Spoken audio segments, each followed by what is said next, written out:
Scott, you still expecting a few more, or should we go ahead and get started? I'm looking right now. Yeah. I think there were a couple more who said they'd be here, but we can go ahead and get started. So yeah, go ahead. Okay.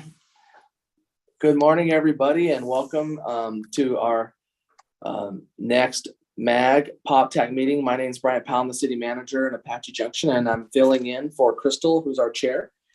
And I'll call this meeting to order, and we'll now begin with the roll call. Thank you, Mr. Chair. I'll say your name or your organization. Let me know whether or not you're here. Tracy Clark, ADOT. Here. Bryant Powell, Apache Junction. Here. Mark Trinidad, Avondale. Andrea Marquez, Buckeye. Stacy Bridge, Denzak, Carefree. Luke Kautzman, Cave Creek. Sam Andrea, Chandler. Here. Crystal Dykes or anyone from El Mirage.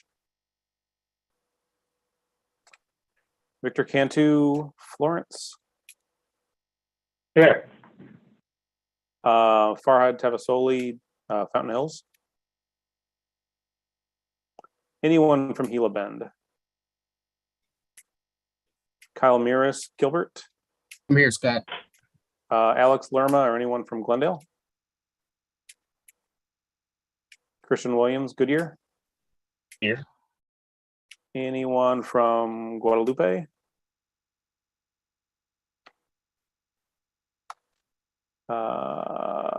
Anyone from Litchfield Park?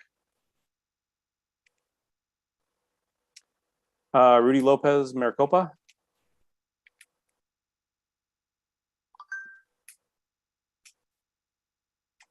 Here. Thank you. Adam Cannon, Maricopa County.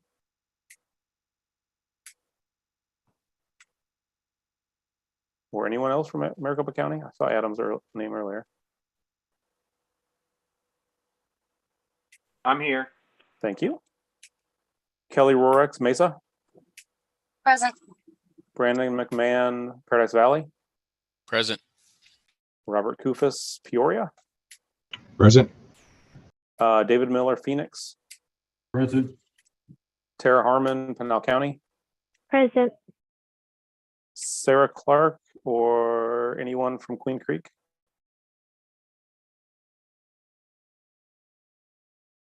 Brian Myers or anyone from Salt River, Pima, Maricopa Indian Community. Taylor Reynolds, Scottsdale. Present. Lloyd Abrams, Surprise. Present. Suparna Dasgupta, Tempe. Here. I think I see Jeff Wilkerson from Valley Metro. Present. Davis Conauer, Wickenburg. Here. And Gregory Arrington, Youngtown. Anybody who is a member or proxying for somebody that I didn't name or didn't say they're here? Okay. Mr. Chair, we have a quorum. All right. Thanks, Scott, for doing that. And again, welcome and thank you all. What a powerful group for good in the region, helping coordinate so much great work. We have a great agenda today. Our next item on the agenda is the call to the audience. This is an opportunity for the public to make comment on an item that falls under the MAG's jurisdiction that is not on the agenda or that is not on for a discussion. So staff, Scott, do we have anybody that's called in for call to the audience? We have no requests for speaker, no comment at this time. Thank you. Thank you. All right, now moving on to item 3. Our next item is the approval of minutes. Does anybody have any comments on the minutes? If not, I'll entertain a motion for approval of minutes. This is Kyle from Gilbert. I'll move to approve. Thank you, Kyle. Is there a second? This is Taylor Reynolds, second. Thank you, Taylor. And we have a motion and a second. Staff, can you take a roll call of the members? Yes, Mr. Chair. Tracy Clark, ADOT. Approved. Mark Trinidad or anyone from Avondale. Andrea Marquez, Buckeye. Approved. Stacy Bridge Denzak or anyone from Carefree. Luke Kautzman or anyone from Cave Creek. Sam Andrea Chandler. Approved. Anyone from El Mirage? Victor Cantu Florence. Aye. Farhad Tavasoli or anyone from Fountain Hills? Anyone from Gila Bend? Kyle Miras Gilbert? Aye. Alex Lerma or anyone from Glendale? My cat votes aye too. Christian Williams or from Goodyear? Aye. Anyone from Guadalupe? Anyone from Litchfield Park? Rudy Lopez, Maricopa. Aye. Adam Cannon, Maricopa County. Aye. Kelly Rorix, Mesa. Aye. Brandon McMahon, Paradise Valley. Yes. Rob Kufus, Peoria. Aye. David Miller, Phoenix. Aye. Tara Harmon, Pinal County. Aye. Sarah Clark or anyone from Queen Creek. Anyone from Salt River, Pima, Maricopa Indian Community. Taylor Reynolds, Scottsdale. Yes. Lloyd Abrams, Surprise. Approved. Suparna Dasgupta, Tempe. Aye. Jeff Wilkerson, Valley Metro. Aye. Davis Kornauer, Wickenburg. Aye. Gregory Arrington, Youngtown. And Chair Bryant Powell, Apache Junction. Aye. Thank you. The motion passes. All right. Thank you all. Motion carries. We'll move on to item 4, or let's see. Yep. Item 4 is a draft July 1 municipal resident population updates and methodology. And for this item, we do have it under for consideration. And Scott, I'll turn it over to you. Thank you, Mr. Chair. Can everybody see my screen? Yes. Okay, great, thanks. So this is the July 1, 22 population update. I will direct your attention to attachment 1 in your packet. There's 4 pages in here. The first page has an overall county level summary of the update. The second page has some general characteristics at the city level. Page 3 has a more detailed level of accounting by city. And page 4 has a description of the methodology, which I will be going over briefly right now as well.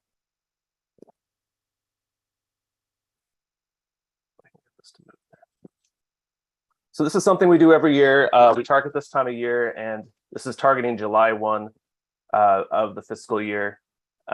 We develop these in coordination with the State Demographer's Office at the Arizona Office of Economic Opportunity, and also with the Central Arizona Association of Governments, or CAG. And basically what we're trying to do here is update the census population totals to match current conditions. Some of the applications that we use, one of the big ones is for expenditure limits or for home rule. We'll be using these in the projections in terms of guiding the base years that will start the modeling and the simulation. These get used for some various MAG internal purposes like membership dues and I believe weighted voting. We also use these sometimes to support various random requests that we get asked from the cities. So in terms of the area of interest, this is comprising the stuff that you'll be voting on today is comprised in the green area that you'll see, the green dotted area. We develop estimates for Maricopa and Pinal counties just in order to keep the accounting straight. But in terms of what we're actually going to be proposing that you guys vote on, they'll just be within the MAG planning area itself. And the State Demographer's Office takes care of all the areas that are outside of Maricopa and Pinal counties. In terms of the methodology, this is essentially the same as what we've done in previous years. There's two core data sources that we're using. The first is the Census 2020 redistricting file, which was released last year. And from this, this is our base, so our population and households and group quarters, residential units, and then also getting characteristics like persons per household and occupancy rates as well. In terms of the annual update, this is all of the data that we request from you guys to help us out. So things like residential completions, occupancy in major group quarter facilities, so things like prisons and dorms. We don't track the really small nursing home type quarters, but we do try to track the bigger facilities. And then also any kind of annexations in terms of house units or annex populations that are coming into the city. So in terms of how the method is applied, we use what's called the housing unit method. And from this, we start with that base census year. And from this, we can tabulate a persons per household and occupancy rate. So the occupancy characteristics by city. From then, we then take those Census 2020 residential units and we add to those the net residential completions since the census, as well as the net annexed housing units that have come into play. We also then compare two sets of group quarter inventories, one at the time of the census and one for the current year, to track that change in those facilities. And then we apply that to the 2020 group quarters total for each city. In terms of estimating the population and households, we first get an updated count of households by taking the updated residential housing stock and multiplying that by the Census 2020 occupancy rate. And from that, we then get a population by multiplying those households by the Census 2020 household size. And in doing this, we also apply a county level adjustment, which I'll get into in the next slide. And so the final total is just the group quarters population plus the housing, plus the household population. So it's, in terms of how we coordinate with the Office of Economic Opportunity, typically what happens is the State Demographer's Office in OEO develops county level totals using what they call the composite method. And so what the composite method is doing is really tracking changes in administrative records, things like school enrollment, driver's license, Medicare enrollment, births, that kind of thing, and tracking those against different sort of cohorts, age cohorts. And so this is independently done from the method that we apply. And then what we typically do then is we adjust the results of our method so that the sum of the cities in each county match the county level totals that the state demographer comes up with. Now, this year, right now, the State Demographer's Office does not have a county level number yet that we can use, just because they're awaiting some additional data sources and trying to do some additional data cleaning. So what we've done for this draft here is basically assume that the same scaling factor will be used as was used last year. So essentially, it's assuming that the occupancy characteristics are the same as was last year. In terms of what's going to happen in the final draft, the state demographer is still looking at a couple of options. One option is to essentially use what we're using today, and that would be the final number.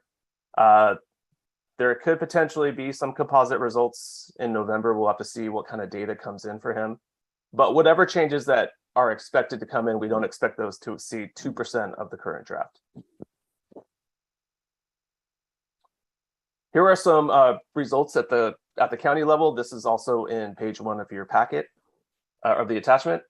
So you can see here that Maricopa County over the last year has grown by almost 80,000 is what we're estimating right now. And in terms of since the census 2020, we're estimating around 165,000. For Pinal County, we're estimating around 14,000 growth this year, and around 28,000 since the last census.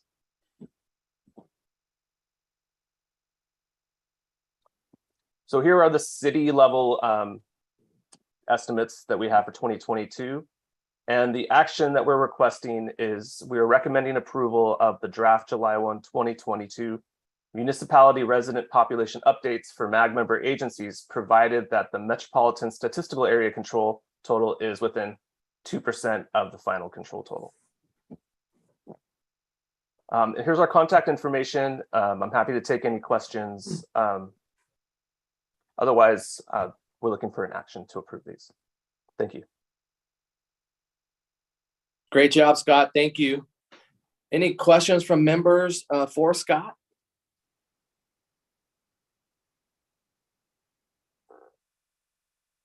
And because I can't see any hands or anything, Scott, I don't know if you guys can see on your end any questions that may come up. Chairman, this is Oh. Suparna from Tempe. I just Yeah. wanted, I just had a quick favor to ask Scott, if you could repeat that percentage you just said about the 80% and the 165. 165 is since the 2020 census data was Yes. collected. Okay. Right. So this would be April 1, 2022, April 1, 2020 to July 1, 2022. I got you. And then the 80% was what did that denote? Oh, it's about 80,000 growth, not 80%. but Oh, yeah, 80,000 growth. Okay. That's I the gotcha. annual growth from last year. Oh, okay. I get. Thank you. Sorry, I missed that part. Oh, Thank you, glad you Chairman. clarified. That's a great question. Yep. Any other questions? I would just ask Scott in terms of percentage. This will be very interesting a year from now to track, impacts of the economy going on, and I'm sure you guys will plan on doing that anyway. But from a technical standpoint, of how this next year fares with how things have gone the last 3 or 4 years are going to be interesting for all of us in this group. Yeah, definitely. How it impacts our cities. Yeah. All right. Well, if there's no other questions, this is an action item. Is there a motion?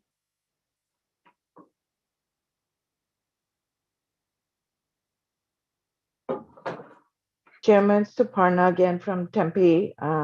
Motion to approve. This Thank you, is agenda. Suparna. Thank you very much. Is there a second? Brandon from Paradise Valley, second. Okay, I heard Paradise Valley. Did you catch that, Scott? Brandon, yeah. Okay, got that. All right. So again, I think because we're all doing virtually, we need to do a roll call vote, right, Scott, of all the members participating virtually, correct? Oh, you bet. Okay. or I could do it. No, I'll do it. On the other way. No, our attorneys require us to do a roll call. That's for what I thought. everybody who's Okay. on. Okay. Very good. So I get to say your names again. Tracy Clark, ADOT. Approved. Mark Trinidad, Avondale. Approved. Andrea Marquez, Buckeye.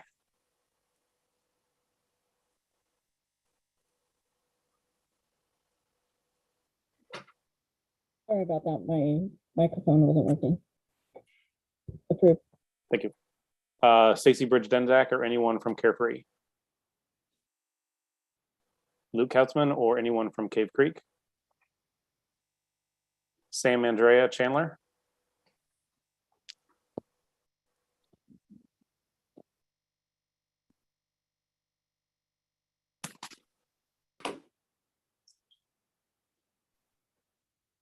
Sam.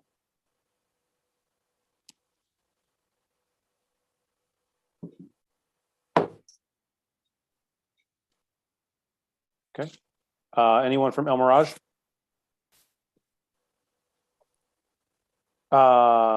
Victor Cantu, Florence. Aye. Anyone from Fountain Hills? Anyone from Gila Bend? Kyle Miras, Goodyear or Gilbert? Aye. Long day already. Anyone from Glendale? Christian Williams, Scott, Goodyear? Oh, Sam? Approved. I lost my connection, so it blew up my audio. Approved, Okay. please. Thank you. Christian Williams, Goodyear. Approved. Anyone from Guadalupe? Or anyone from Litchfield Park? Rudy Lopez, Maricopa. Approved. Adam Cannon, Maricopa County. Approved. Kelly Rorex, Mesa. Approved. Brandon McMahon, Paradise Valley. Approved. Rob Kufis, Peoria. Approved. David Miller, Phoenix. Approved. Tara Harmon, Pinal County. Approved. I think we have a proxy for Queen Creek. Laney Corey?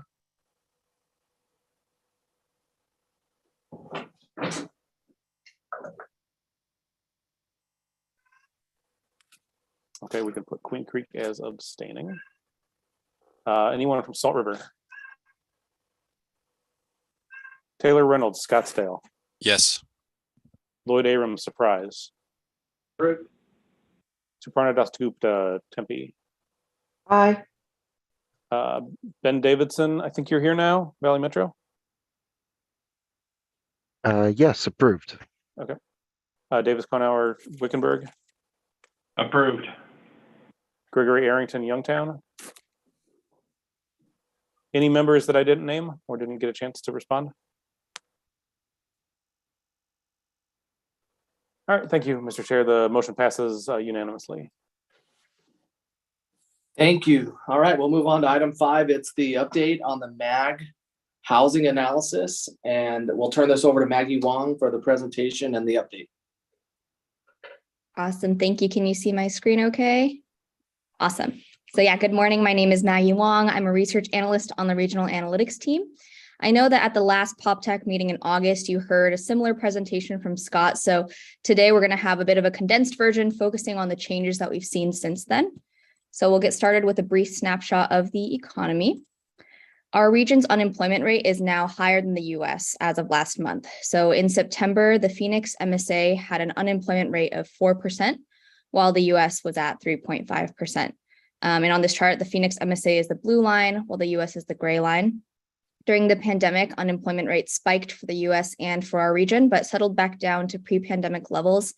And it looks like since the start of this year, the Phoenix MSA has seen an increasing trend in the unemployment rate.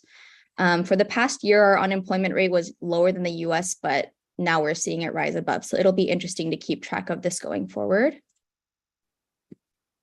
Moving on to inflation. For this chart, the Phoenix MSA is the green line, while the US is the gray line.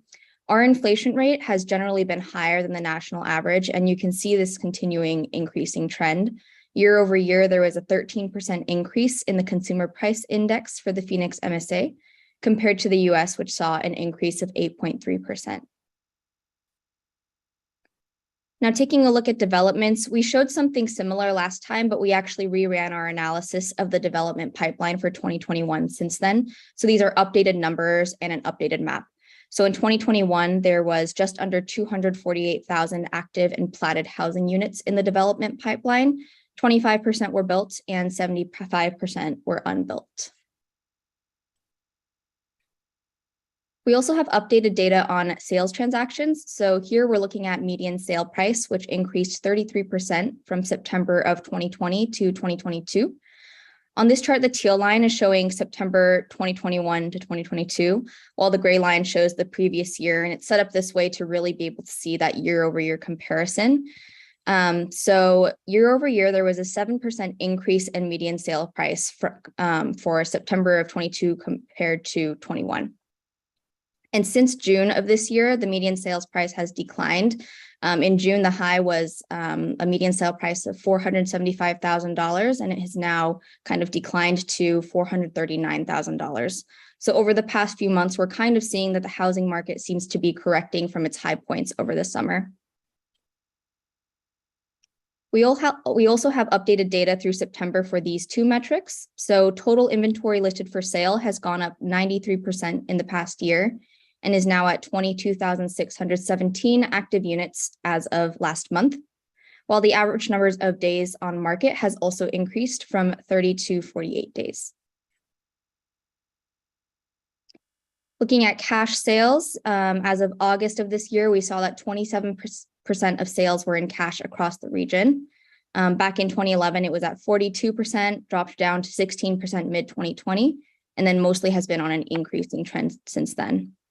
On average, over the past 5 years, 1 in 4 sales were done in cash, and these cash sales put upward pressure on housing prices. So on the topic of affordability, we've also been looking at cost-burdened households. So these are households that are paying 30% or more of their household income on housing costs, whether that's for mortgage or for rent. So this map on the right shows percentage of households paying more than 30% in different areas across the region. So areas with darker red, those are areas where more than 45% of households are spending over a third of their income on housing expenses. Across the Phoenix MSA, 518,000 households are cost burdened, and 230,000 households are severely cost burdened, which means that they're spending more than half of their income on housing.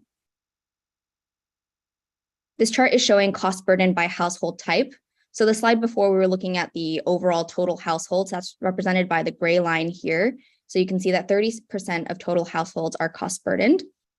The green line is showing owner households, which have the lowest percent of households that are cost burdened. And then we can see that renter households, both single family and multifamily, have a higher likelihood of being cost burdened. So 39% of single family renter households are spending a third of their income on housing expenses, while 50% of multifamily renter households are cost burdened.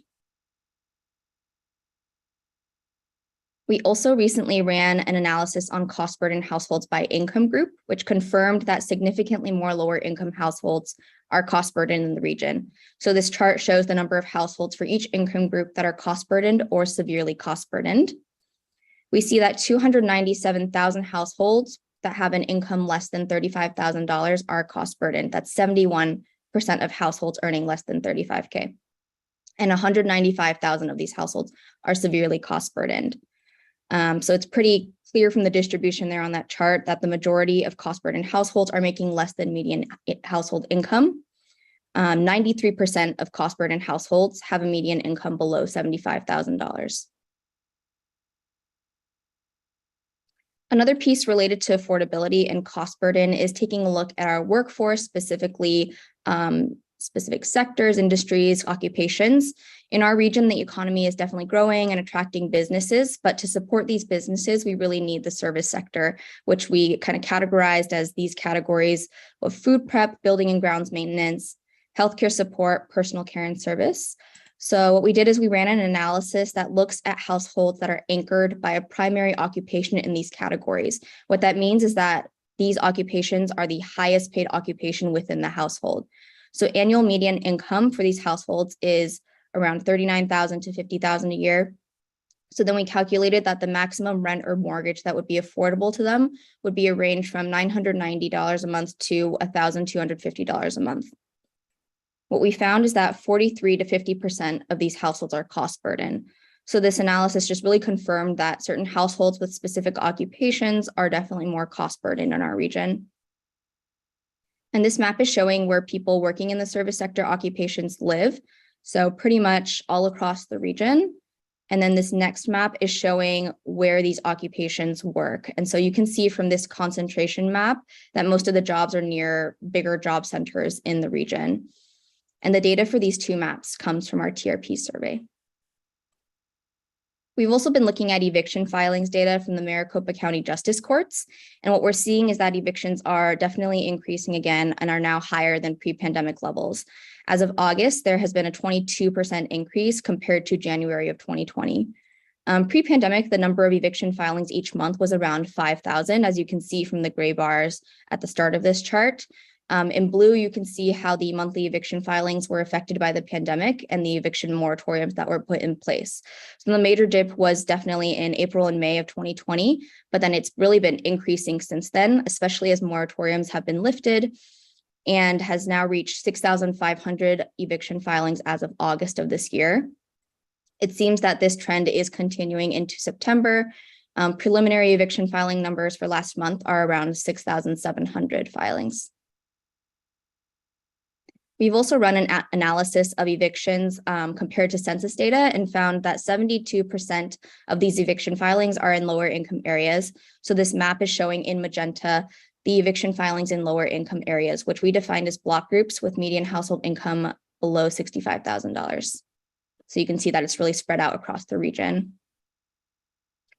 So that wraps up my updates, but next I want to introduce and highlight a newly launched webpage that went live yesterday.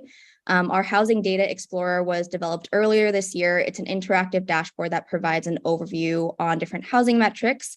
And so we just added a new tab, which is the Housing Update tab. It'll house key highlights in these trends and affordability for the region. And basically, this page is going to cover the type of information you saw in this presentation, in Scott's presentation. You may have seen Ann Bob's presentations. So I'll just take us through a really quick demo of this new tab. We've divided the update into 4 sections. So there's construction and developments, residential sales, apartment rent, and then evictions and cost burden. And so as I kind of scroll, you can kind of see the format here. This web page is really just showcasing these charts and visualizations that we developed, along with a text write-up explaining each piece. So we will be updating this page as data becomes available, probably on a quarterly or a biannual basis, depending on each data source. And we really hope that this is helpful to our member agencies and other community partners. We're also working on updating the other tabs on this dashboard. We've got these tabs that dive more in detail to the trends for each metric, and then they're actually also filterable by jurisdiction. Right now, the data is a little bit outdated. We're looking at like Q4 2021, but we are currently processing data through Q3 of this year, along with updated evictions and cost burden data. So all of this will be updated on this dashboard and future presentations over the next few weeks.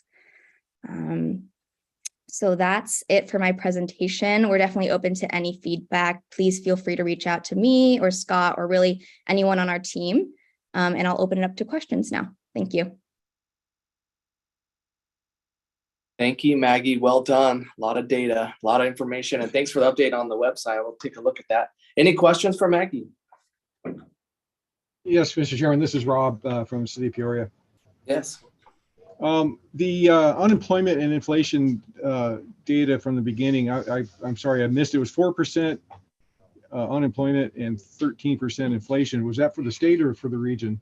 That is for the Phoenix MSA. Yeah, for the region. Gotcha. Okay.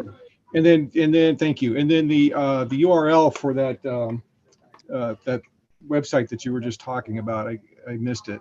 It's Can right. you go to that side? Yeah, it's right here. So it's azmag.gov/housing-data-explorer.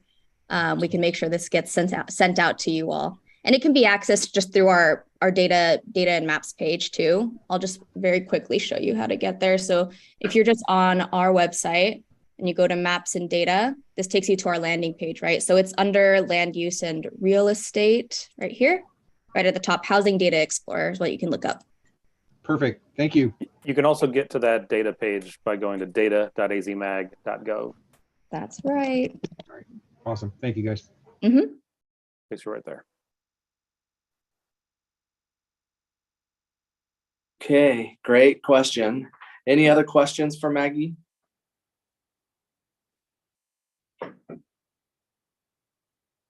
All right. It's interesting to me to see the number of evictions just double, and it's kind of scary. I don't know how everybody else feels about that, but at the same time, it's also nice to see that the cost of housing has gone down a little bit, but it's still not going to be enough for us as we work through the work that's going to need to be done in all of our cities related to that impact. This is Taylor Reynolds. Sorry to last second jump in here on this. Yeah, jump in. Specific to the evictions. Is that data on the page as well? Sorry to ask about the page one more time. I'm just curious how far back we have eviction data just to compare over time. Yeah, that is on the page as well. We actually have like an evictions tab that you can even filter by jurisdiction. But for that interactive chart, we go back to 2019. For the graphic that I showed in the presentation and what's on like the housing update tab for the county, that one goes to January 2020. But we do have some more historical data. If you're interested, feel free to reach out. Sure. Thank you.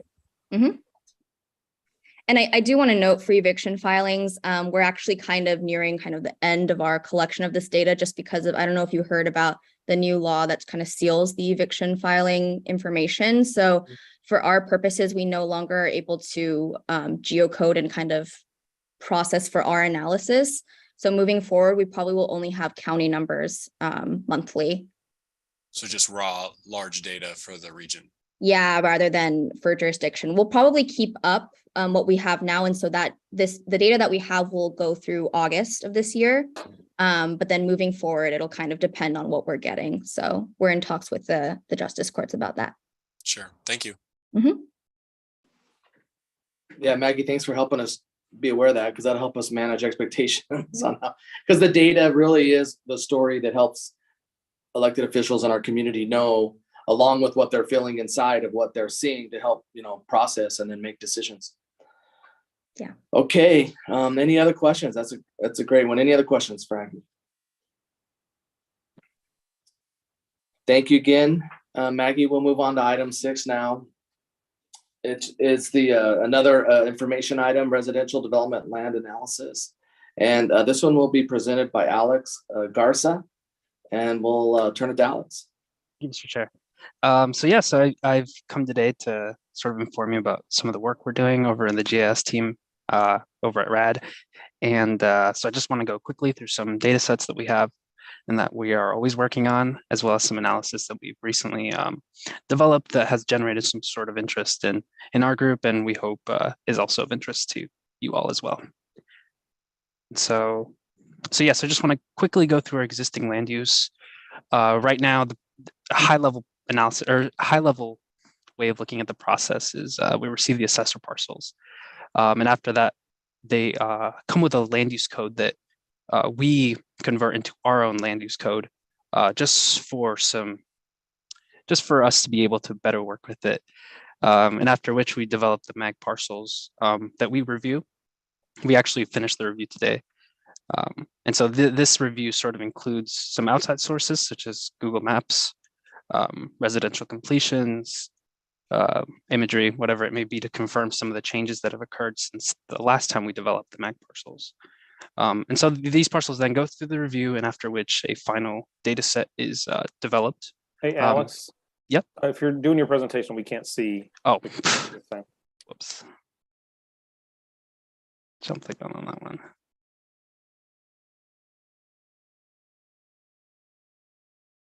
There we go. Can you all see my screen now? Perfect. Thank you. Perfect. Yeah. So as I was saying, so we receive the assessor parcels, convert them into the mag parcels, and do our manual review. And then this sort of gives us our output, which is an existing land use data set, which is a basis for a lot of different types of analysis that we do in our division. And so that's sort of a base one that we can work with, and it's also part of the residential developability analysis. So next we have our developments data set, from which we source from our member agencies, whether that be design reviews or pre-applications, whatever flavor of that first step you want to call. Or also we also source from local news articles if we see something that we see coming down the pipeline. And then they're digitized and entered into the database. And this happens throughout the year. And so also additionally going on throughout the year is QA/QC to ensure the accuracy of the data set. And this is just to sort of just check that all the right data has gone into the right places. So whether that be that single family units are entered in single family, not multifamily, or square footage or whatever it may be. And also to check for MPA. And then, yeah, so like I said, just to check accuracy. After which, once we get ready to wrap up for the year, we check against some outside sources, whether that be some of the developments viewers that our member agencies maintain, and also assessor subdivisions and residential completions to move along projects in our data set and to update unit counts for built units. After which we do another round of QA/QC, and then if needed, we send for a member agency review. We don't do that very often. I think it's been a couple of years since we do that, but if needed, we do that and we incorporate any updates we receive from our member agencies. Next is our general plan data set. Similar process, we source our data from general plan amendments, or if needed, updated general plans. And I think the major challenge with this one comes from justifying a lot of the land use codes that our cities use. You know, every city is going to be different, and some cities have 5 codes, some cities have 45 codes. So putting them into a language that is sort of common makes this data set work, and it gives us a very seamless data set for the entire 2-county region. This is also part of the basis for the residential developability analysis. Next, I just want to inform you guys on where we're at this year. So far this year, we've completed the general plan 2021, as well as the developments 2021 for last year. And so upcoming, we have our existing land use for 2022. That will be done probably sooner than December, as we finished the manual review a little bit earlier than we expected. And additionally, we have our developments 2022, which usually comes in January, and then general plan, hopefully not too long after that. What we are wanting to do on a more regular basis is this residential developability. Gives us a stock of the land that we've found has been viable for residential development. And this will come as we develop and we update the existing land use in the general plan, as those are the main basis for it. So I want to go into a pretty brief process of how the analysis is developed. We will separate from the existing land use. There's a field called status, which essentially notates whether something is developed or if it's vacant. And if it's vacant, what kind of vacant it is, as there's state trust and also private developable. And so we'll pull the vacant land out to find where we currently have existing vacant land. And so then we'll turn to the general plan land use, and we'll find land use codes that are permissible for residential development. And so then we combine the two to find areas of vacant land that currently allow or could allow future residential development. And so this has yielded some interesting results about sort of the housing stock, or not the housing stock, sorry, the stock of land that's available for future development, and what that looks like, as the processes for these two types can vary differently, especially for the state trust. So what we found as a total of the vacant land that we have deemed viable, 61% of that state trust, 39% of that is private. So that leaves around 3 million acres that we have found to be considered developable. And of course, developable is sort of a catch-all term, as not all of it, just because it may be developable does not mean that it could happen, or it may well happen. And so I want to dig into sort of the incorporated section of this area. It's about 578,000 acres, or about 20% of what we deem viable is incorporated. 72% of that being private, 28% of that being state trust. And this number does carry some sort of caveats, as the developable private specifically. A good chunk of that has already been developed, or not developed, sorry. A good chunk of that has been sort of reserved in a way. As we can see in the West Valley, there's Belmont and Douglas Ranch that are considered developable private and are incorporated, and sort of south in the Gila Bend, or Casa Grande, Eloy, Maricopa area. And so I want to dig a little bit further into this 578,000 number, as this can yield some interesting insights into what is left. So I want to now compare that number with what is outside of the incorporated area. And so as the 1.2, we'll call it 1.2 million acres that we consider private developable that allow residential, 35% of that is incorporated, or on the inverse, we have about 65% of the private developable land left, 65%. And as we look into the developable state trust, that number gets even smaller, being around 9%, or 91% in a way, of the developable state trust land still available, which I think it yields some interesting questions about where we're going. Much of the land that is left is going to be state trust, which, like I said, has some difficulties and some higher barriers of entry, and thus being outside of the incorporated area also has some more steps for annexation as well. And so when you look at a total, if you look at that 578,000 as a total of the entire thing, you have a good chunk that is going to be developable state trust.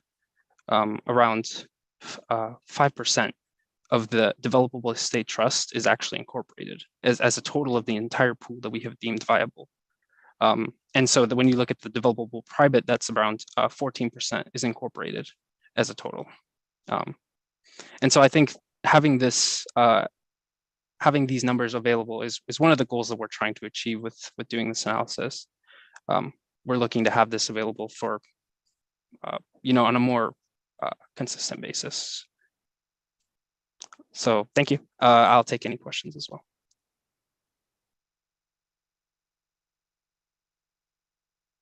Thank you, Alex, and great job on the presentation. And we appreciate all the data.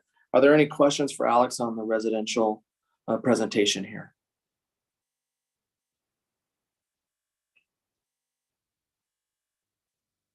Okay. Glad you're looking way out there in the future, trying to help figure out what's developable and not. It's a constant effort, and there'll be a lot of issues related to environment and water, and a lot of pressures from different areas on what really ends up being able to happen. Okay, well, we'll move on to item 7 if everybody's ready. It's the 2021 employer database update, and we'll turn that to Peter Burnett. Thank you, Mr. Chair. I'm not going to take too much time. I don't have a presentation to show. I just want to give a brief update of where we're at with the 2021 employer database and where we're going. First thing I want to say is I really appreciate everyone's patience with this data set. We had some staff turnover earlier in the year, which caused a delay in producing the 2021 database, and we just really appreciate everyone's patience. We've received a lot of requests for the data, and I've been keeping a list of everyone that has requested. When the data is ready to be released, we will send it out to everybody on that list, but including everybody on PopTac and our economic development contacts. The other week recently, I sent out, not to every member agency, but to some where we had some employment discrepancies between last year's data and the current source data. Your help in deciding how to, excuse me, how to decide which discrepancy is correct, or if the employment number should be increased or maintained or lowered with everything that went on with the pandemic, is very helpful with your local knowledge in your cities. So I've received a few back. I'll be following up with some of the member agencies that we haven't heard from this week, and so your help in deciding or making those decisions will be very helpful. Thank you. So let's see. I also want to, as we notify everybody when the database will be out, our plan is to have it done within the next 2 weeks. So you should be seeing that notification go out very soon. As soon as we update the data, it will be updated on the viewer, on our employment viewer. We've been getting a lot of questions about that. Again, we know we're later. So where does that put us for next year? As we complete the 2021 data, we're grateful to have Michael Wu on our staff, and he's going to be jumping right into the 2022 data set. And so our plan is to be able to get back on track with that timeline and be done around the April-May area of next year.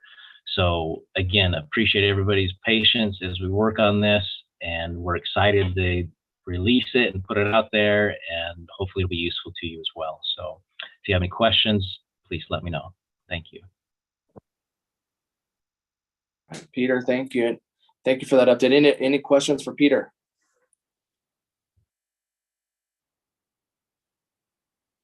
Thank you. All right. Item number 8 is another update. It's the 2023 socioeconomic projections. It's a long-range socioeconomic projection. Jesse Ayers will provide that update. I hope I got that right. Jesse, I see you on. We'll turn it to you. Thank you very much. And I'm going to share my screen here. Can everyone see this? Yes. Yep. Good. Yep. Very good. Okay, so a couple of months ago, I'm going to give a very brief update here on our 2022-23 projections. This is a shorter version of the brief talk I gave a couple of months ago at PopTac on this same topic. So just a real quick overview of what we're doing, why, and a few items on methodology and so forth. So why do we do it? Well, first of all, we have to. There's an executive order that requires us to do this. We work with the state demographer to get county level control totals for population going. I think they're going to go out to 2060 this time, annual control totals out to 2060. And quite similar to, as you heard from Scott Bridwell at the beginning of today's PopTac with the estimates, the state demographer is having difficulty with data sources for producing the projections as well. And this goes back to Census 2020, actually, because the Census Bureau still has not released the detailed data with things like age in it that the state demographer requires in order to do their projections. So we've been working with them to do a workaround with this. We're still planning on maintaining the schedule set out in the executive order. So we don't anticipate any changes in schedule, but we're going to move ahead with unofficial projection numbers. And that's how we're going to move forward. So we also get a bunch of transportation and air quality planning and modeling needs that these folks have really, really intense data needs. And then you folks have lots of complex questions about what's coming in the future. And we like to try to support that as much as we can. So the last official projections were done in 2019, and they go out to 2055. We project things like resident population, special populations, housing by different types, employment by industry sector, and a few other things like income and school enrollment that the travel modelers are quite interested in. This is the same schedule that I showed a couple of months ago. And again, nothing has changed here. We're still anticipating maintaining this schedule. And so what we're going to be doing this fall is a base and developments review. So Alex just talked about the developments a little bit and how he works on them constantly. What we're going to do is bring our base year database and our developments to each one of the cities and sit down with you and as many people as we can get in the room together and just go over the map, look and get the planners and everyone's input on, hey, are we missing anything? Does this all look right? Because the base is most of the answer, and the developments make up an awful lot of it too. So we'll spend some time doing a pretty thorough developments review with you folks sometime this fall. In the past, we've done this like physically. We would physically load everything on a laptop, come out to your city, sit down with your team, and do this on a projector.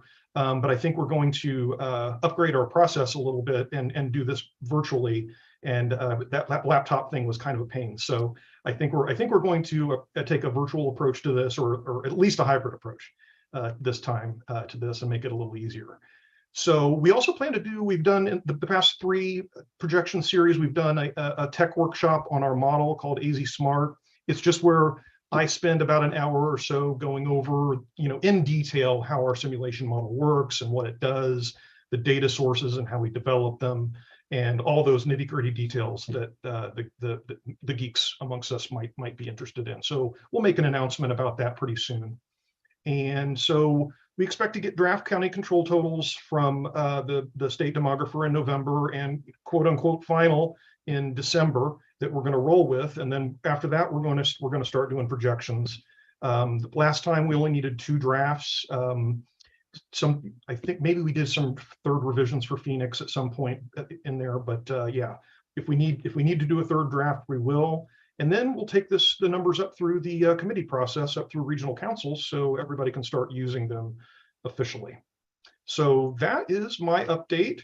I'm happy to take any questions on the process. Otherwise, I'm looking forward to working with you folks again, and we'll see what we can do. Thank you very much. Thanks, Jesse. Great job. Thank you. Any questions for Jesse?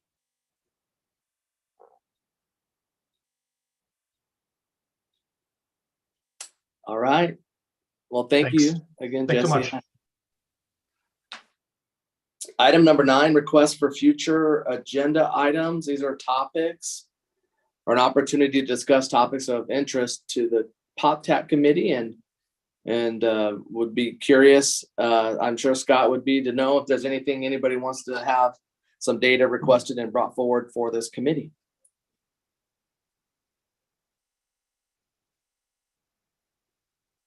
Hey, Scott. Yes. I was thinking of something. You know how we always wonder about undercounts on the census, and one of the areas in my city that we really are concerned about is as we go towards broadband. In fact, I think the total online version, we have 125 mobile home parks in Apache Junction, and our proportionate share of broadband access in our community is, we believe and we know, is less than other areas. And I think it's not uncommon in some areas of our cities to feel like that this broadband is such an essential piece. And if I remember right, there's been significant investment in the ARPA money that's going across the valley for broadband implementation. And I was wondering, as we prepare for 2030, and I know it's a ways off, but I know it's going to be another question that comes up, but does anybody in MAG have the data of how much broadband is going in our cities to prepare for just in general the access to that great service? And is that something we should monitor at the PopTech level so that we're making sure that people have access to be counted? That's a great question, Mr. Chair. I would have to check and see if IT has anything on that, but at a minimum, I know that the Census Bureau does have some access to broadband data, and I don't know at what level we could get that. Maybe Hey, Scott. Jesse can Scott, this put some of is that. Jesse. I'm aware of a data set from the FCC that gives broadband data, I believe, at a census block level, which is pretty detailed. I don't know how often it's updated. I'm not super familiar with it. I think somebody else on our team has done some work with it, maybe Mark or Nicole, perhaps. But we can certainly look into this. I'd be curious to see at those islands, in the very first presentation where you show where people have, is there a connection to where broadband isn't? I don't want to call them islands or dark spots in our valley where there just isn't there and they can't get access to the things they need. And then, oh, by the way, this is the area where it's 50% of your income gets to go to rent, and if there are things at the policy level that I'm on at MAG management where I can say, hey, we got to start focusing in on making sure we get broadband here to get the counts up where they need to be so the resources for revenue can come into these cities and towns that need it. Yeah, I think this is definitely something we can explore. There's another data set that the Transportation Department purchased that has some data on that, and then the Census Bureau released a data set from the 2020 decennial on how people responded, whether it was online or not. So that kind of gets at what you're thinking. I wouldn't necessarily be places where undercounts are, but we could see if there's any correlation to less access to broadband and more people who responded by phone or in person or even by mail. And those are maybe by tract level. So if Jesse's right that the broadband data is at the block level, then that would make it pretty easy to look into that. So yeah, that's something we can explore and see what we can find, and we'll present that. We'll either, if it's interesting enough or worthy of doing a presentation, we'll do that, or maybe it's just something we can send out to everybody on the committee or both. We'll look into that. Thanks. Real quick on this, Scott. I just looked this up. If you go to broadbandmap.fcc.gov, there's some pretty detailed data there. They have an interactive map and all that stuff. So broadbandmap.fcc.gov. Great. Thank you. Thank you for that. Yeah, we'll look at that and love to see the change over time on that. So great. Thank you guys for listening to me. Are there any other potential requests for future items out there? If not, our next MAG PopTech meeting is scheduled for Tuesday, November 15th. Is that still right, Scott? That's the schedule, but most likely it'll get canceled. We normally cancel that one. We have it on the schedule just in case we need it. I did want to say real quickly, Mr. Chair, that our next meeting that we'll actually hold is probably be January, February. And we're talking about starting to do some hybrid meetings instead of doing them all virtual. Starting in 2023, we'll have the option to come into our office like the old days. But if you can't make it, instead of calling in on the phone, you can still do it through Zoom, I think is what we're probably going to do. But you'll get more information on that as the meeting gets closer. Thank you. Yeah, I appreciate that. Good to know. Well, with no further business today, our meeting stands adjourned. And thank you, everybody, for your time. Thank you, everybody.